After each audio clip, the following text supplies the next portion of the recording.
Hello, everybody. Thanks for tuning in. We are live today with SEIDS. You want to say a quick hello, Sabrina? Hi, I'm SEIDS, singer, songwriter, and producer. Thanks for having me. We are happy to have you today. Hope everyone's doing well on this Friday. It's good weather over here. You are located in Las Vegas, right?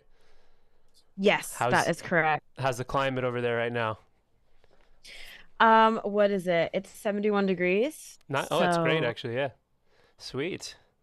Cool, cool. Well, why don't we start off with a brief little intro about yourself? If you want to tell the audience just a little snippet about your history with music, where you started and where you are right now. yeah, so I graduated from Berkeley in 2012 with a major in vocal performance.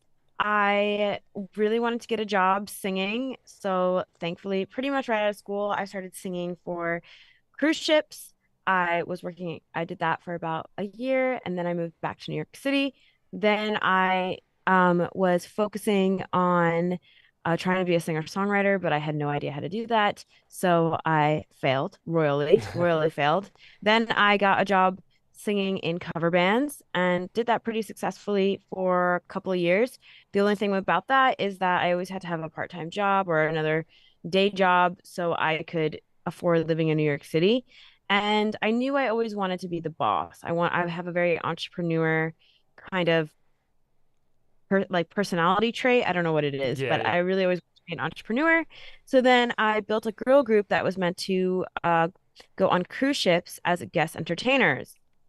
I worked super hard on that, um, hiring people to compose the sheet music for us. I built all the arrangements. I made all these mashups. There was three of us, so I was doing all these like crazy harmonies. We spent so much money on costumes and rehearsals. It was a lot of work throughout about a year and a half. It was basically blood, sweat, and tears, and we finally got our first gig, which was meant to be on May 2020.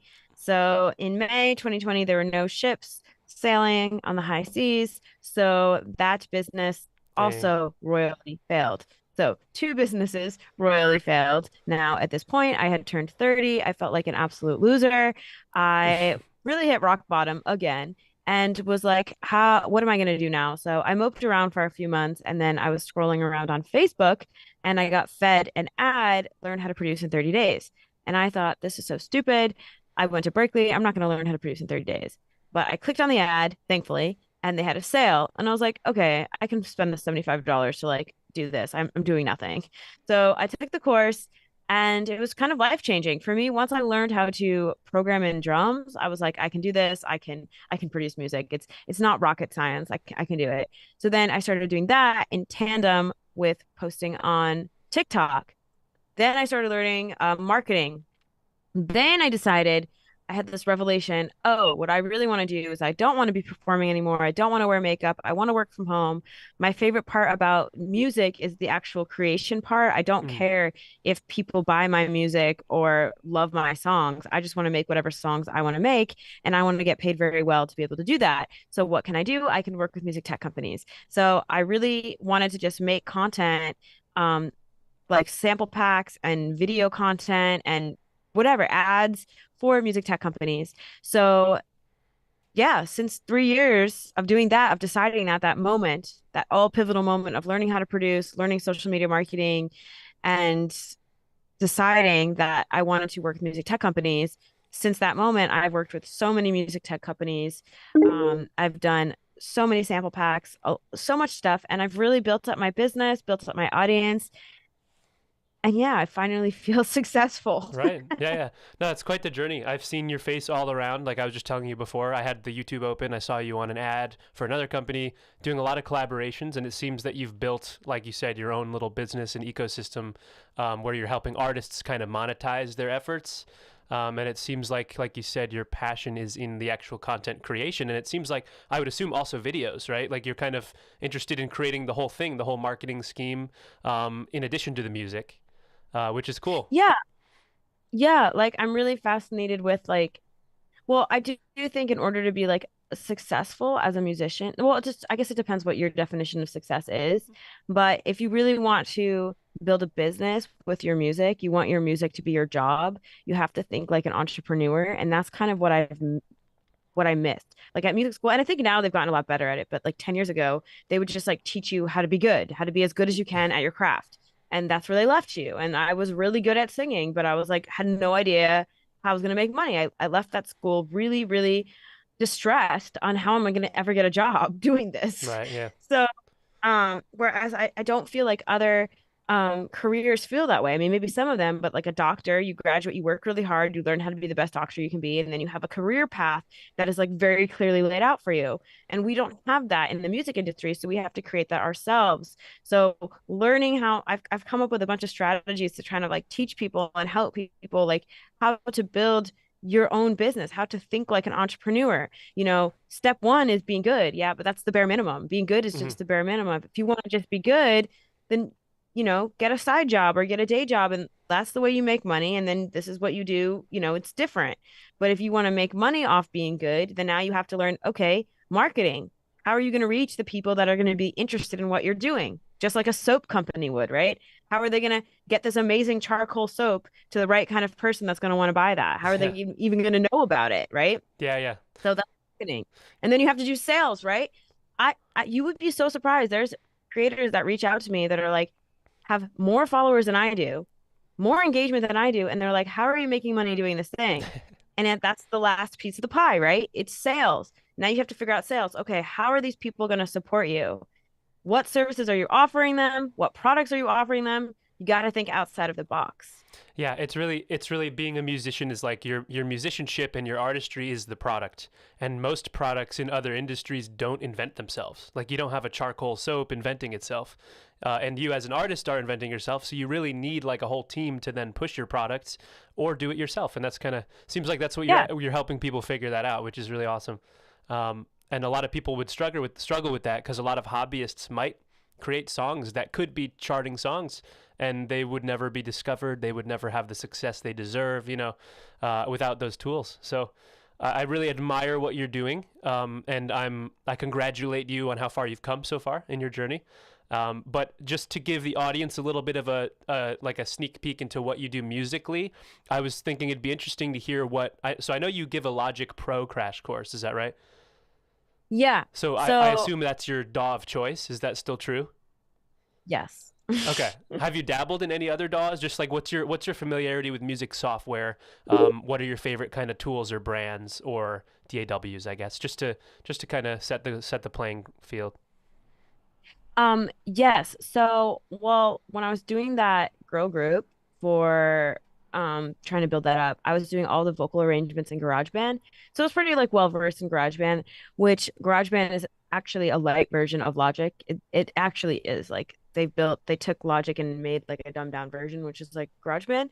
So it was very easy transition to go from GarageBand to Logic. Obviously, Logic has a lot more you can do. And I spent the last 3 years learning like every little secret shortcut thing that would take so long. I read all the manuals, everything. And so that's why I built that crash course. So somebody wouldn't have to do that. They wouldn't have to spend 3 hours or 3 years learning all these secrets. They Yeah. can just have my ebook, which has 375 hot tips that I'm sure anybody that buys it will not know at least many of those. I don't even know, at least one, but so many more.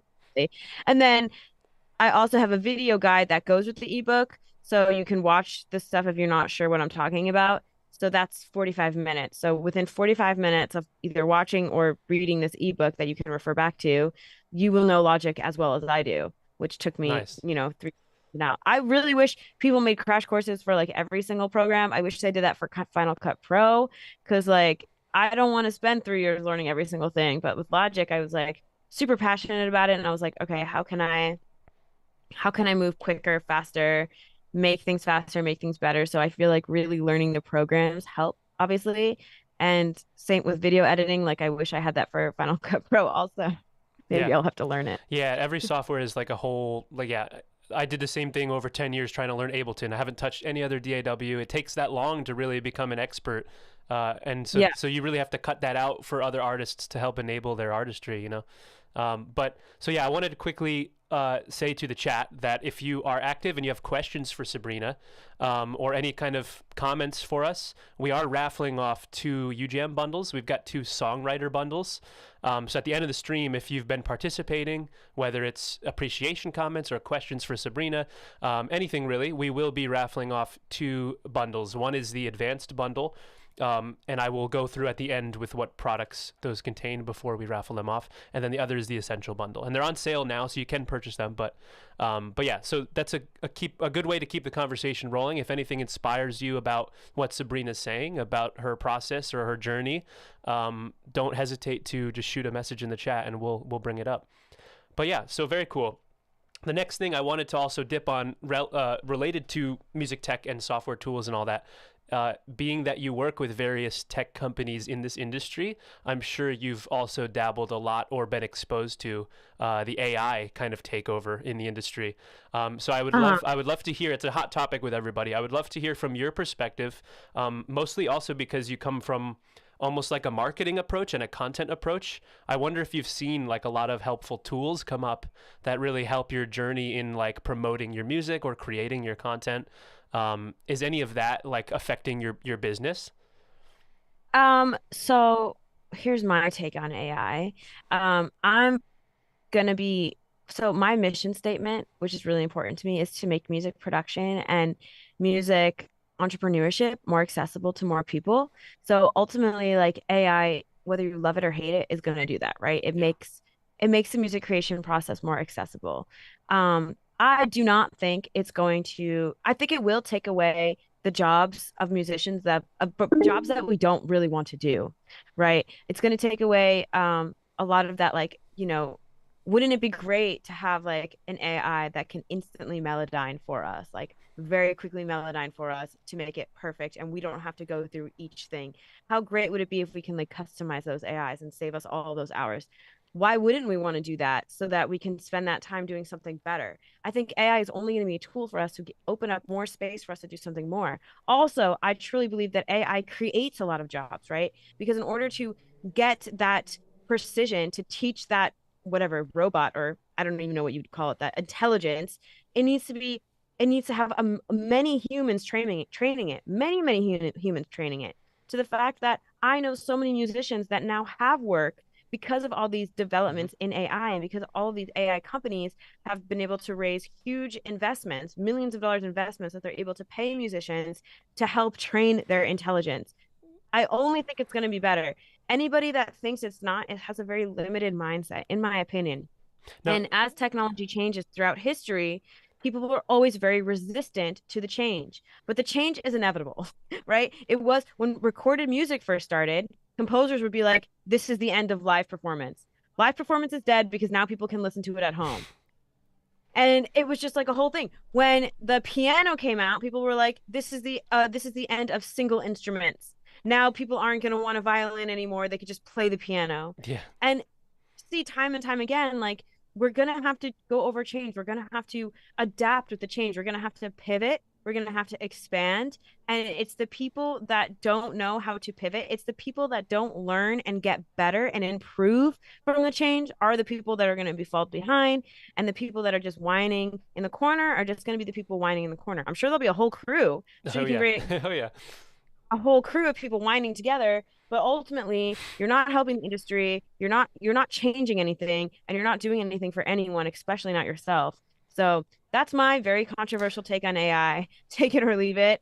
Yeah. Yeah, no, I mean, I wouldn't even say it's controversial. I think a lot of people do think that it's altogether helpful for the industry. What you just said was actually a good point, that tech has so much funding and AI has so much funding and backing in the global economy, that it's actually cool when it dips into different creative disciplines, because it almost brings them to the forefront of the media and the attention. So like when Midjourney and Dolly came out for visual art, it's like, wow, people are now talking about graphic design like as like the main topic of the news. Like that's pretty cool.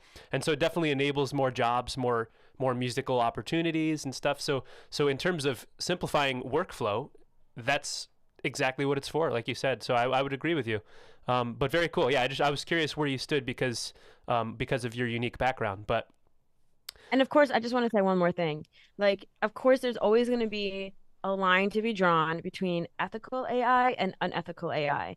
But that's with every industry and that's with every business, right? There's always going to be ethical people and unethical people. And you just have to align yourself and just make sure you, if you're going to work with those companies, just make sure you read the fine print or ask the tough questions.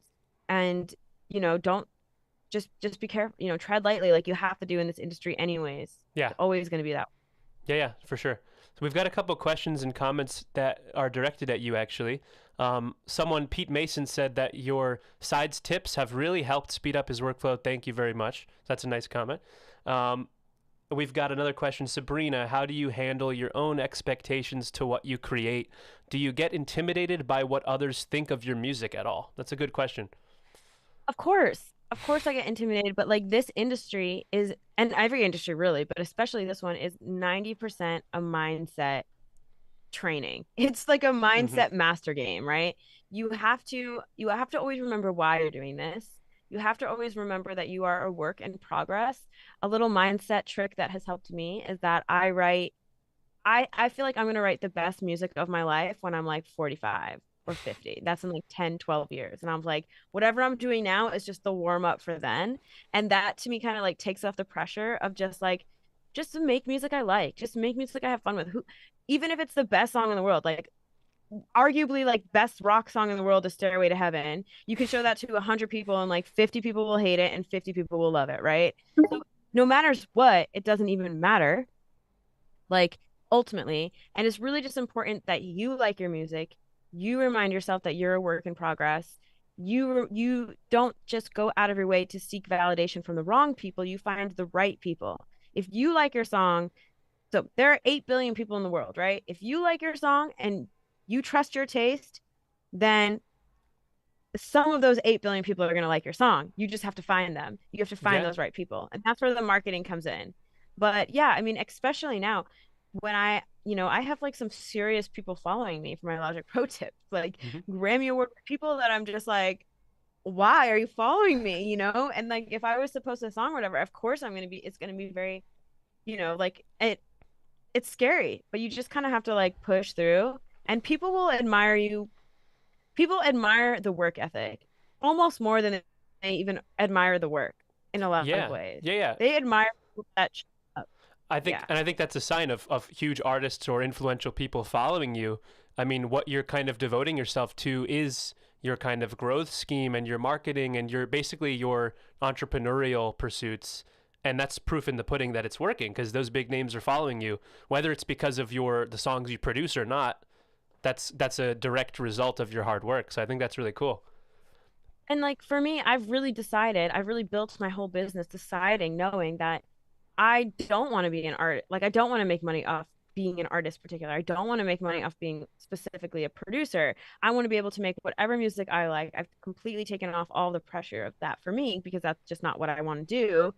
And it doesn't really matter if people like my song or not. Like I'm just the woman making music at home. And that's how I show my brand. I'm not trying to be like the best singer in the world or the best producer. I'm just like you. Yeah. I'm just the woman making music at home. Yeah, yeah. That I mean, that's it. It is what it means to you. You know, that's all good. But so that's actually an interesting segue. So we're celebrating Women's History Month. I was curious. You know, if you're all over social media as you are, like I've had a couple of small videos get triggered on the algorithm, and immediately you can see the culture of the internet, and it can be kind of relentless sometimes.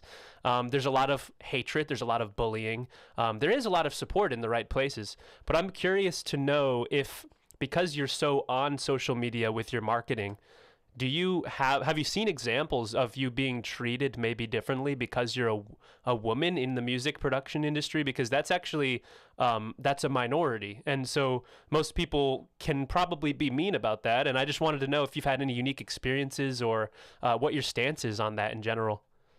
You know, this is such a multifaceted like question in a way. Like I've seen like throughout my life, I've seen a lot of change directed toward a rapid change, honestly, like towards women. I mean, to some people it's slow, but to me, I feel like we've come a long way in the last even 10, 15 years. But it's hard to say, like, everyone who's visible is going to receive hate on the internet. And Yeah. like honestly, that's a sign of success because if you're getting visibility, you're not going to get unanimous love, right? You're going to get love and hate, and it's a lot people to easier to offer hate. So like when one of my videos like pops off, right? Goes when I say pops off, like goes beyond my following, right? Goes beyond my true fans. It gets to the next layer. I'm going to get some hate. I'm going to get a lot of new love. I'm going to get a lot of new followers, but I'm going to get a lot of new hate. And once I start seeing those hate comments, I'm like, this is going to be a good day. Like, I'm about to like get to a new level now. So, like, that's kind of for me, like a metric of success. It took a long time to get to that point. As far as like being a woman on the internet, like, there's different sides of it, right? Like, I don't know because I'm not a man on the internet, but like, I do get a lot of comments about my look, about my appearance. I don't know if men are also getting that. They might. They probably maybe they are, maybe they aren't. I don't know. I don't know if that's just like a woman thing. Um, I'll get like a few like comments here and there, like you should be cooking in the kitchen or like stupid stuff. Like definitely some stuff from like other countries. I feel like a lot of like, and it also kind of depends on the app. Like for instance, like TikTok is like more woke, however you want to say it. Like it's Hmm. more like so it's less of that and like just different stuff. And then it also depends on like whose page shares me. Like I find if like a brand shares me, I'll get a lot more hate depending on the brand. Like Hmm. it's like, like one like Cymatics did like a lot of did a video ad with me like for a while. And like I guess they have like I don't know, I guess like their culture that they have is more abrasive or like rough around the edges. I don't know because I don't want to like put it into any specific genre or like type of people, but Hmm. like something about the culture that they created is more hard. I don't even know how to explain it, but like I would see a lot more like strictly female hate comments, like making fun of my music, making fun of my beats, like like things like horrible, Yeah. just like the meanest comments I've gotten Yeah. on there. Then even on my own page, and it's just like maybe it's because it's like with a brand, people can even give even more hate. I don't know. I don't specifically know if it has something to do with me being a woman or me being not a woman. I mean, it's interesting. It's like it's almost like a double-edged sword in a way because it's like yes, I'm a minority and every day I see more and more women popping up and that makes me so happy. And on the other hand, it's like almost like an unfair advantage, which it seems like stupid because it shouldn't be. Right. Right. But like, music tech companies certainly need to check off that diversity box. So I'm in high demand, and there's not very many people that are like me that are making content that know their way about production that are also a singer. So like for instance, like mic companies, I'm like a hole in one for them because like I can make great content. I have a great audience. I'm also a singer. I also know about production. You know what I mean? So it's like, and I'm the woman. So like I guess if I was like a person of color, it'd be even better for them. Right. Like, Right. you Yeah. know, Tick all the boxes. all of this is like and that kind of feels like icky in a way. And I wish it wasn't. Like honestly, like I appreciate you asking this question because this is how things change. But Hmm. I wish like we didn't even have to have this Yeah. conversation. Like Totally. I wish the question that someone would ask me wouldn't be like, so what's it like being a woman? And I it's know. like, I know. Yeah. Yeah. I just feel. I you know, just. I breathe the air. And no, and I don't mean this in a personal way. Mhm. Like, I don't even mean this directed at you. Like, we still have to have these conversations. They're important, they're necessary. I would just love to get to the point where it's like we don't have these Oh conversations yeah, anymore. that should be the goal for sure. Yeah, and I know, and you do make a good point. Everybody receives hate so much on the internet, and it is a sign of success because no one's gonna kick the person that's already down. If a video comes up on your feed and it has 10 views and no likes, you're not gonna leave a hate comment. If you are, you're probably evil, but most people don't. And then if they see people on the algorithm and they're actually getting traction, then they're like starting to judge them. They're like, oh, but this isn't even good, and then they'll leave a hate comment. So it is a sign of success, and I think as long Yeah, as you're successful, you will get some hate, and it is hard to yeah, differentiate what factors really influence that. Yeah, but yeah. And then once you kind of understand, like, okay, once you decide I want to be successful, I want to put myself out there. I really want to put myself out there. Like, you can't be like neutral. You have to know people are gonna love you, people are gonna hate you. That's what's gonna come. The quicker you can accept that and really understand that and know I'm not for everyone, there's gonna be people there that are gonna hate me, and you just know like they're not my audience. Like if you don't like my videos or you don't like what I do or what I say, like you're not my audience, and that is okay. totally okay. Yeah, You absolutely. know, That's quicker you can get to that, the better. But I do want to say one thing. And this is for like maybe any of the women out there. And like, what if people treat you differently? Like, it's one thing to be like, I'm so happy that I see more women around here. We talk about it, etc. That's different. But if people start treating you differently because you're a woman, like start sexualizing you or start, asking you to do things late at night just because, just because, or anytime you feel like you're in a creepy situation, it doesn't matter if they're Drake or if they're, the head of Warner Music or whoever. And I'm not saying Drake has done this because I have no idea, but it doesn't matter who they are. They're never going to respect you. They're never going to help your career. I really think like I wish I learned that sooner. Like the minute someone was creepy and I was just like, oh, I'm just trying to like, rub elbows with them because they're gonna help me. They say they're gonna help me. They won't. They never have for me. They never will. There are so many men in this industry that will help you, that will genuinely respect you. So just politely just turn those people down from the jump. Just be like, hey, this partnership isn't working. Walk away. Don't waste any more time or energy. Don't waste one more tear. Just move on mhm. and find the people that do because that will just save you so much pain and stress and disappointment early on. And this goes for men and women, like right? Like this goes for anybody. Like the minute it gets weird, the minute it gets shady, right away. Like when people show you who they are, believe them the first time. Don't think they're going to change, they will not. That's like the one thing I've learned Yeah. from Yeah, yeah, just be true to yourself and feel out the bad energy and get rid of it, right?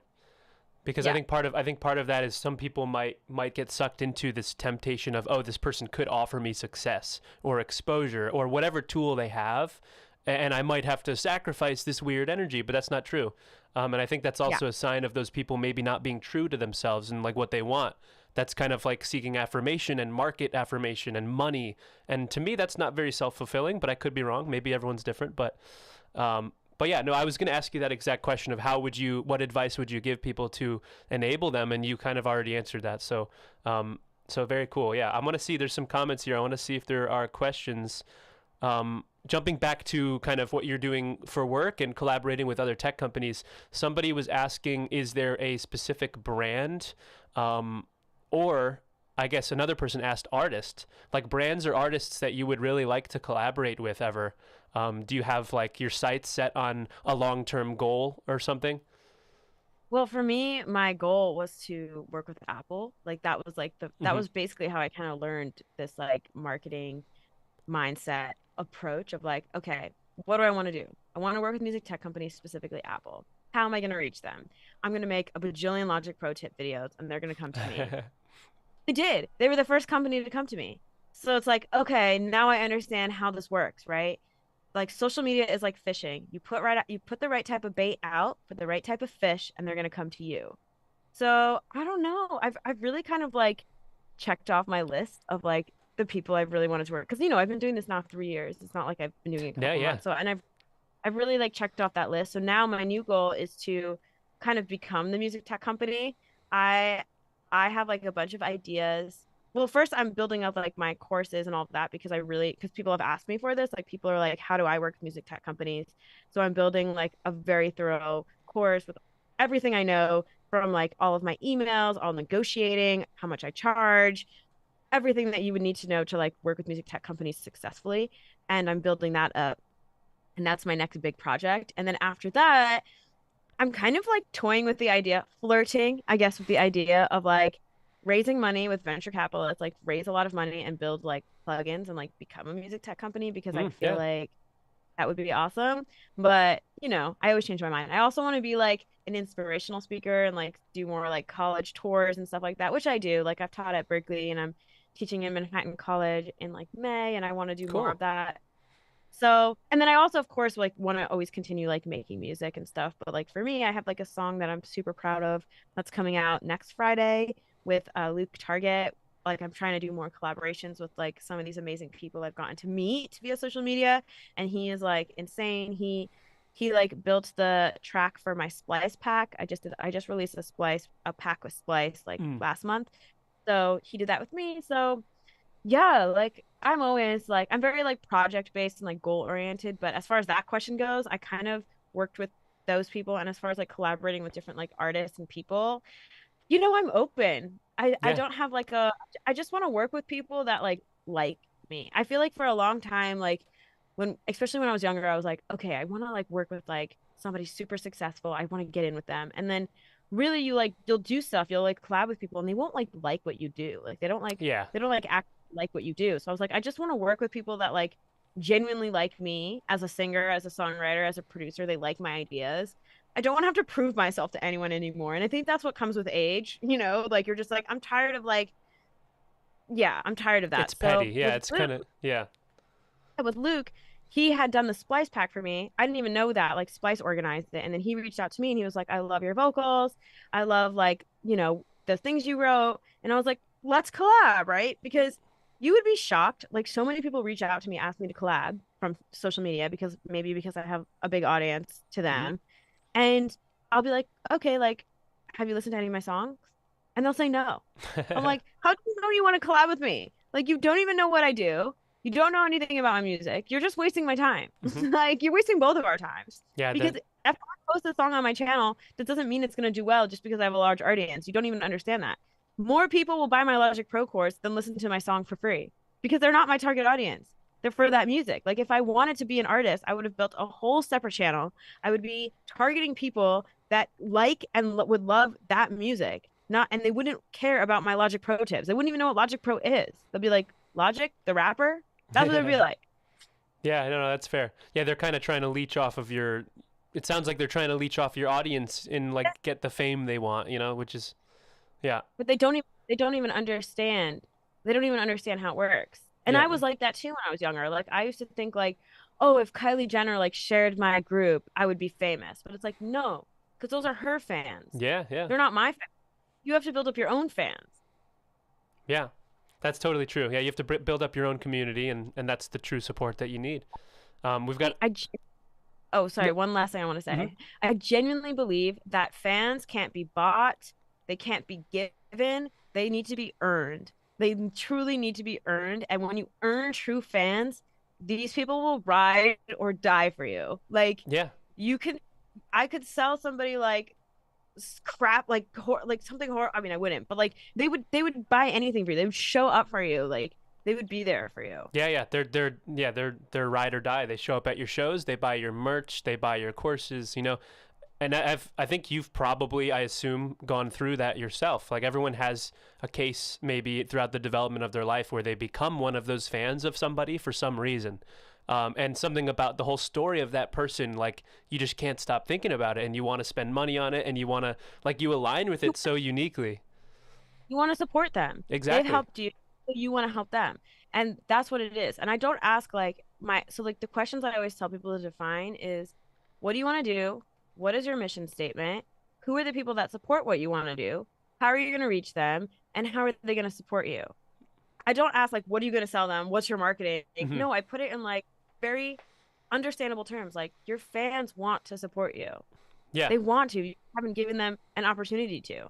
Yeah, it's actually the most important thing I've learned over the last few years too. One of my buddies put it into perspective is just like if you're like let's say you're producing with somebody or you're producing for somebody, some artist, the question is like let's zoom way out. Like what do you want out of music? Like do you want to become a musician that's recognized or do you want to just make money? Or like there's so many different scopes within this huge industry. And so it's cool that you found your specific scope and you're helping and that scope for you actually helps other artists do other scopes. Maybe it is to just write their music and that's why your tools are helpful. Maybe it is to market their music and that's why your class is helpful. We have a couple of little questions for you coming in again. I just want to see if they are interesting. Um, let's see. Yeah, this is a good question.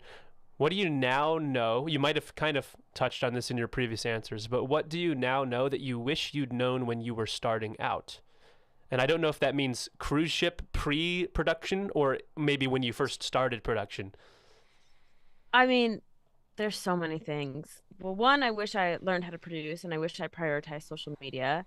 Um, Two, I wish I knew that I might have said this in this call. I have a lot of these kind of calls, so I'm not sure if I ever said it Yeah. or not, but that being good is just like the bare minimum. I think we talked about this. Yeah. Being good is just like the bare minimum of what you need to succeed, and then you really have to learn marketing and sales. yeah, those are like a lot of the main things. And then the advice I gave about like the people that you are surround yourself with. Like I really believe in like the proximity effect. So like Hmm. try to surround yourself with like positive people. You know, if you're gonna hang out with people that, you know, talk smack about social media and say social media is bad for your mental health and social, and then you hang out with those type of people, like how are you going to be able to build your business with social media, right? I've built my entire life on social media. Like from every single job comes to me. I haven't had to do any outreach. I haven't had to do any interviews, like any applying, any of that. They've all come to me, including even my boyfriend. Like I found him on the internet, you know, like on Instagram. Really. So it's like if I had put myself in the same mindset, like, oh, social media is bad for your mental health. Social media is da da da da. I don't want to, being a social media is not a real artist. Like you're a fake producer, blah, blah, blah. And then like I would have missed out on like this whole life that I created for myself. Yeah. No, for sure. And that someone just asked that same question: how important is social media in order to get work or gigs? And I think it is what you make of it. Is it's just a whole outlet Yeah. of potential, right? Well, I mean, like you have to do marketing, right? So you either have to pay for people to do marketing for you or you can do it yourself. There's lots of different types of marketing, right? So if you really truly at the bottom of your heart have decided that you don't like social media, then there's other ways. Of course there's other ways. Um I like social media the best because all you have to invest is your time.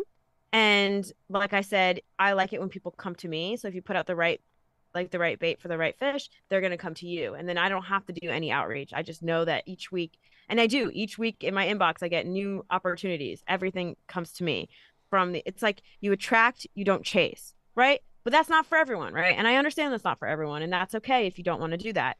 You can do paid marketing, right? There are people that are very successful that do paid marketing. Lots of companies have done paid marketing. They don't have an organic social media channel, but you're going to have to invest a lot of money. You're still going to have to learn the skill of creating good hooks and good videos. And you're going to have to come up with like some sort of funnels because now these people are strangers that you have to convert to hot, warm leads. They don't know you, Hmm. but you can certainly do it that way. You can also do outreach. Outreach works. Outreach is like spamming, right? Spamming works if you know how to do it correctly, but you're going to get a lot of rejection. So if you're spamming correctly for like 10,000 people, you might get one or two of those people that say yes. So you have to imagine you're getting a lot of rejection. You're going to have to spend a lot of time understanding you're going to get that rejection. But it does work. If you do it correctly, it will work. And then the last way is like networking. You know, people want to hire their friends. So like, let's say you want to get into sync, right? You go to a sync event, you meet some successful, you know, sync agents, sync supervisors, but you go a level further. You meet some sync producers that are doing really well. They have an in, they get 100 briefs a week and they can't even do them all themselves. So you start mingling with them and you say, hey, like, can I help you organize your tracks? It's like totally for free, help you. And then little by little, you do a good job for them. You become their friend. Now they have a bunch of briefs that they can't do on their own. So they give those to you. Now you get in and now you get your break. So like, there's lots of ways to get in. You have to devote time to marketing. Hmm. It's basically a pie, right? It's 33% your craft, 33% marketing, and 33% sales. If you do that, you're gonna have a great piece of the pie. Yeah, yeah, for sure. Yeah, someone. Yeah, and you could be that type of person that goes into a room and hands a business card to everybody and says, "Listen to my music." Like there are people like that, and maybe that's the way you want to go about it. But social media, I can totally see the value in it because it's helped a lot of people who can't do that, and with different crafts that maybe don't benefit as much from that approach too. And I think you have to change your mindset about social media, right? So I don't post for the likes, comments, follows, views. I don't want to be famous. I don't care about being famous. That's not why I'm doing this. I'm only posting for my goals, right? So if music tech companies are hiring me to make content for my channels or for their channels, people don't know this, but I've made most of my money making content for their channels, for Hmm. other people's channels, for ads. Like you said, you just saw me on an output ad. I've never posted output on my channel. I've just did it for their ad. Like that's there. So it's like there's lots of ways. And for people that are interested, I am building like a whole course on like music, how to work with music tech companies. But like let's say your goal is to produce for artists and you want to use social media as a way to get clients to produce for them, right? I know people that are on TikTok that have 5,000 followers, not very many for TikTok, especially. And they get all their clients from there. Like they get all their clients from their TikTok. Like let's say they post a video and it gets 100 views even. But one of those people that saw it hire you to do an 8-track album. Like, Hmm. isn't that worth it? Isn't that better than like, oh, I need to post a video that gets 1 million views? Like, no, who cares if you get 1 million views? Like, just post for your goals. Just use this as a free tool because literally everyone is on the internet. Literally everyone is on these apps to target those people, have them come to you and call it a day. Yeah. Yeah. Yeah. Someone, and that's another relevant comment. How do you handle bad comments on social media? You kind of, I think you touched on that earlier. It was just like being true to your objectives, like, there's going to be hate coming in, right? You know that Well, everybody, yeah.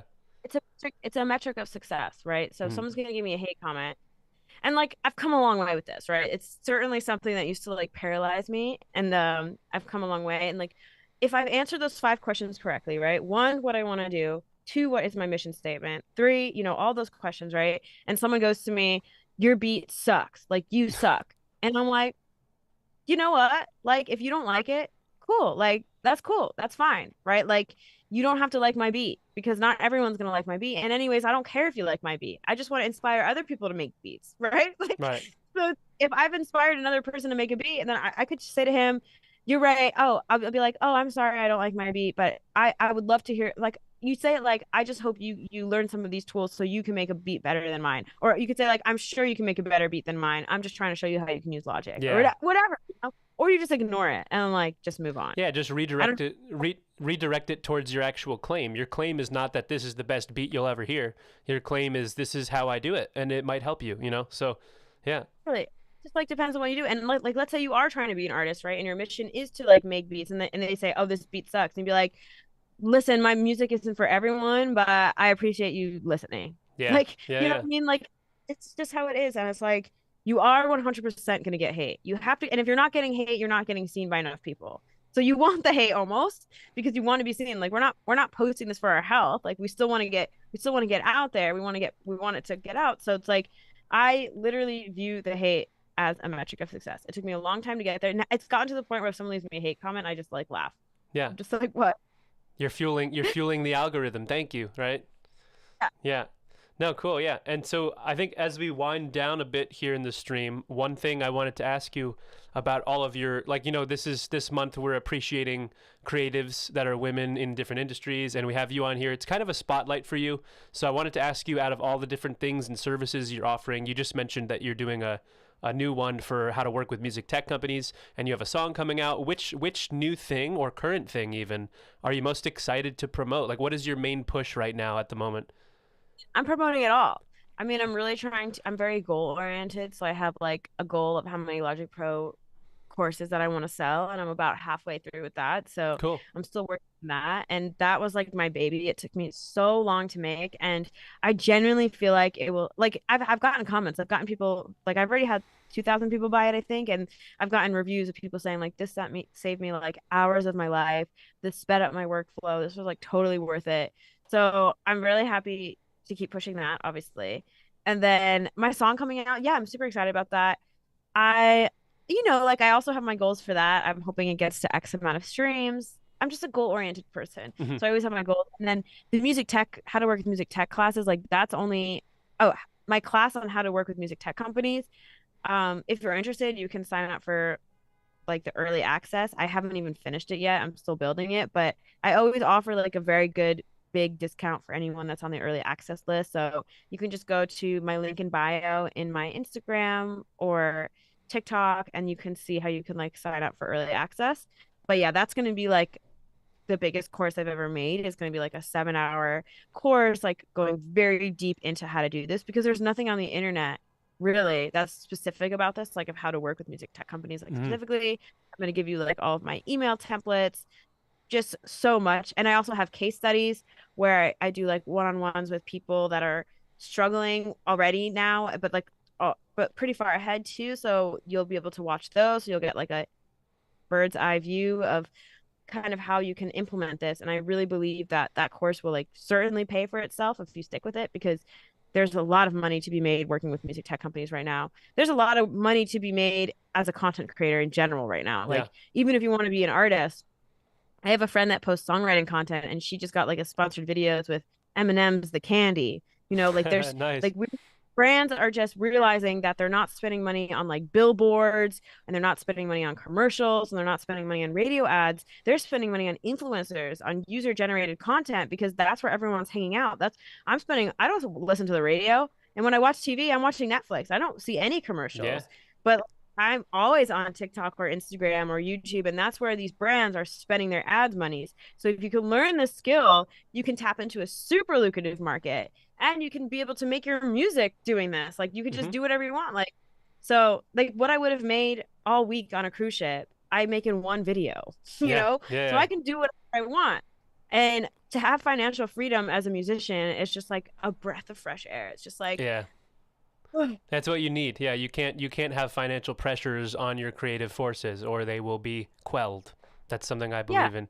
Yeah. Yeah, very cool. I mean, that's awesome. So I think we are going to wind it down just because we've got a couple comments coming in. I think it's time to close off the raffle. So hopefully people will get some cool production tools to work with. And then also maybe check out SEIDS courses, maybe on Logic if you use Logic, or if you want to use Logic, it'd be cool to start there and test out her tips with your new UJAM products. That would be a cool way to combine these forces. But yeah, I wanted to thank you again for coming on, Sabrina. It was a great chat. Thank you for having me. Yeah.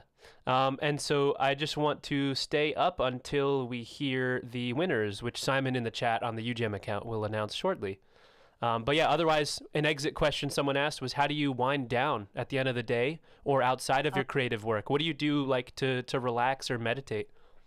yeah. So I actually, if I was in a position 2 summers ago where I definitely neglected like that area of my life. I wasn't eating well, I wasn't exercising, I wasn't doing any of the mindset things that I needed to do.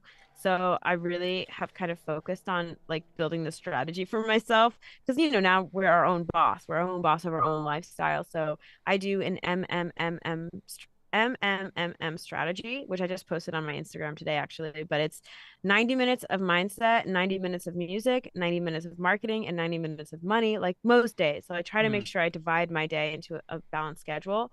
So for the mindset part for me, I do my morning pages, which is basically like writing 3 pages in a journal, like the minute I wake up. Then I try to make sure I walk outside in the sun 10,000 steps. That's something that's really important.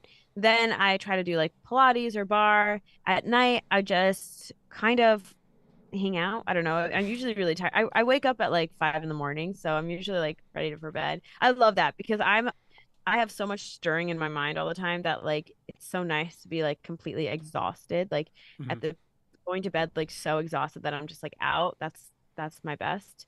But I feel like I should try like meditating or something before bed. I'm always trying to get better at this stuff too, because the mindset stuff is like the most important, because if you don't have your health, you have nothing. Yeah, yeah. And kind of had to learn that the hard way. It doesn't matter if you've made the best music, if you've made millions of dollars, if you have all the fans that you could want, but if you are ill, you have nothing. Yeah, if you don't have your brain, you've got nothing. Why are you here? Yeah. Yeah, that's true. Yeah. Yeah, but it sounds like you've got a good circadian rhythm going, getting up early, going to bed when you're tired. That's healthy, and that's actually the first step usually for mental health and all that.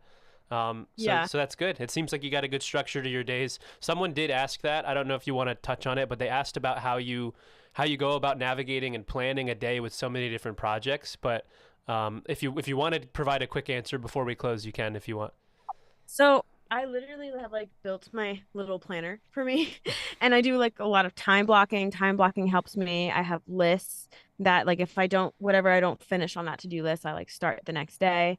And then having implementing this like strategy really helps, because if I find that I neglect one of these areas, I suffer, right? If I spend too much time on the marketing, I suffer because I'm not being creative. And if I spend too much time on the money, I suffer because I just sound like a sellout and feel like a sellout. And I'm not Mm, doing this to just make money, right? Like money is the end result, of course, but like I can make money doing anything, right? I can make money selling real estate, or I can make money selling pharmaceutical sales. Like I can make money marketing for a skiing company. I don't know. So it's like you have to really divide each of these things and balance each of these things. And I really believe like having this kind of full circle approach will help you in every area, in every little bucket of your life that you need. Yeah. Yeah, good answer. Hope that was helpful for whoever. I forgot who asked that. But yeah, I'm sure you might. I mean, actually, I don't know, but maybe you'll touch on that in your course for how to work with music tech and how to balance like jobs and whatnot. But we'll see. I guess you'll have to. It's very much like setting um deadlines for yourself, but also creating like if like a bunch of brands ask you overnight, like you just set like, okay, well, I won't be able to get this to you until this day, this day, this day. Don't overload yourself. Just try to set like, deadlines that make sense with your workload. Hmm. Yeah, yeah, yeah. Cool. All right, so we've got our raffle winners here. Simon announced Rajiv Manari won the Songwriter Advanced bundle, and so I have the details of what that consists of. The Songwriter Advanced bundle, just so everyone knows, contains virtual bassist Royal, virtual guitarist Amber 2, virtual pianist Vogue, virtual drummer Hot, USynth Glam, Beatmaker Candy, UFX Reverb, and Finisher Neo. So these bundles were designed so that they contain kind of every plugin you need for songwriting. So you've got piano, bass, effects, reverb, drums, synths. Very cool.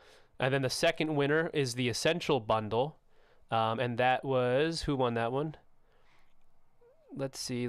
My chat scrolled up here. So the Essential one bundle was won by Peter Jensen, and that one contains the virtual bassist Royal, virtual guitarist Amber 2, virtual pianist Vogue, and virtual drummer Hot. So slightly smaller, but those bundles are still on sale for those who didn't win. They're songwriting bundles, all inclusive, and they're on sale until March 25th. But yeah, so have some fun. Check out SEIDS' content and creative tools and classes and resources. Also scope out her social media accounts because it's cool to look at and learn from. But thank you again, Sabrina. This was very fun. And I think with that, we will sign off. Thanks for having me. Yeah. All right, everybody. Thanks for tuning in. Until next time, we will see you. Have a good weekend.